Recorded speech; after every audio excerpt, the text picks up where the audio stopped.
Assalamu alaikum wa rahmatullahi wa barakatuh. Bismillah wa salatu wa salamu ala rasulillah. My dearest brothers and sisters in Islam, time management.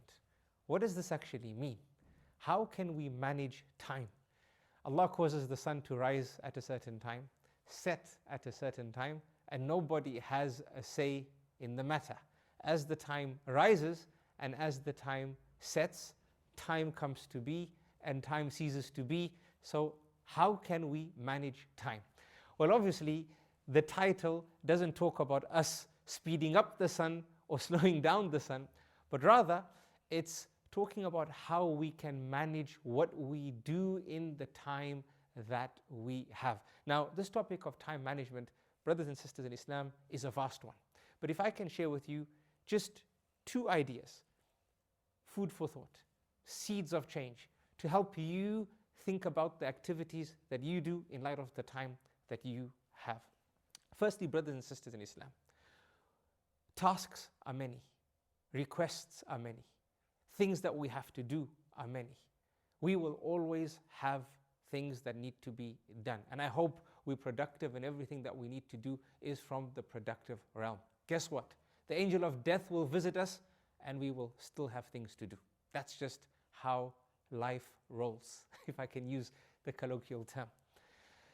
But time management or effective time management entails including as a task in your day that which takes you to a specific end, and that end is your life's vision. And a life's vision is about the world you wish to see the day you're on your deathbed.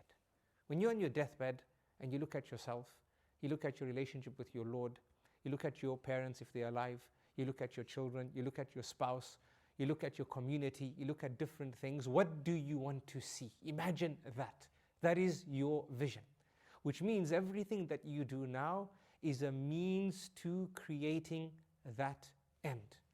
And effective time management entails ensuring that the tasks you're doing now, in a tangible way, they are leading to the end you wish to see, the world you seek to create, the vision you perceive when you think of yourself on your deathbed before returning to Allah subhanahu wa ta'ala, God Almighty.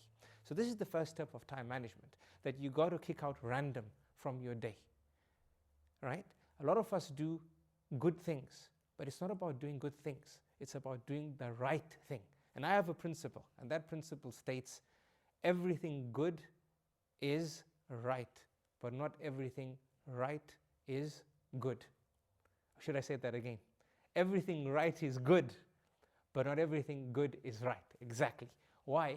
Because reading a book is a good thing, but reading a book on the night when you have an exam, and that exam is related to something else totally different to what you're reading. Reading a book might be good, but is it the right thing to do at that time? Absolutely not. So everything right is good, but not everything good is right. Okay, so think about what you're doing right now and think of the bigger picture and see if there's line of sight between what you're doing right now and what you're trying to build, the world you seek to create, the world you wish to see the day you're on your deathbed. This is going to help you manage what you do in the 24-hour day better. That's number one. Number two, brothers and sisters in Islam, in order to manage time better, do not procrastinate. Why?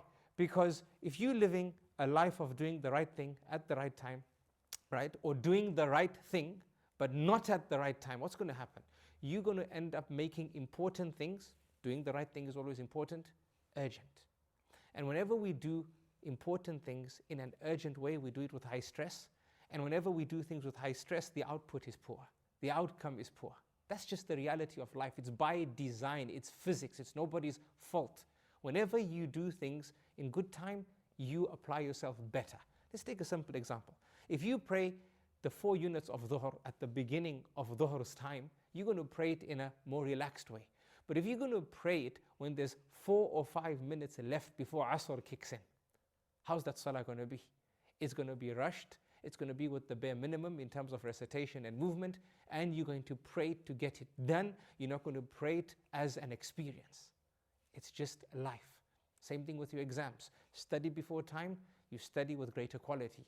study at the end and cram information. You may get through the exam, but you forget all the information thereafter. So, point number one, work on doing the right things, because there's so many things we can do, but we can't do everything, right? So do the things that takes you to the end you wish to see. And number two, do those things at the right time. Do not procrastinate. Do not make it urgent. Yes, sometimes in life, Allah tests us and we have to move into the urgency box, but that shouldn't be a norm. That should be an exception to the rule, right? As human beings, sometimes things do become urgent. We got to get somewhere, maybe you doing something the right way and somebody forgot to pick up your child at school, so you have to drop everything and go. That's become urgent, but that should be an exception to the rule. The problem is when we live every day with urgency. So these are two tips I leave you in order for you to manage time better and apply this to your life and your journey to Allah subhanahu wa ta'ala. May Allah help us get to Him in the most productive and successful way. Ameen. Until next time, I love you all for the sake of Allah. Assalamu alaikum wa rahmatullahi wa barakatuh.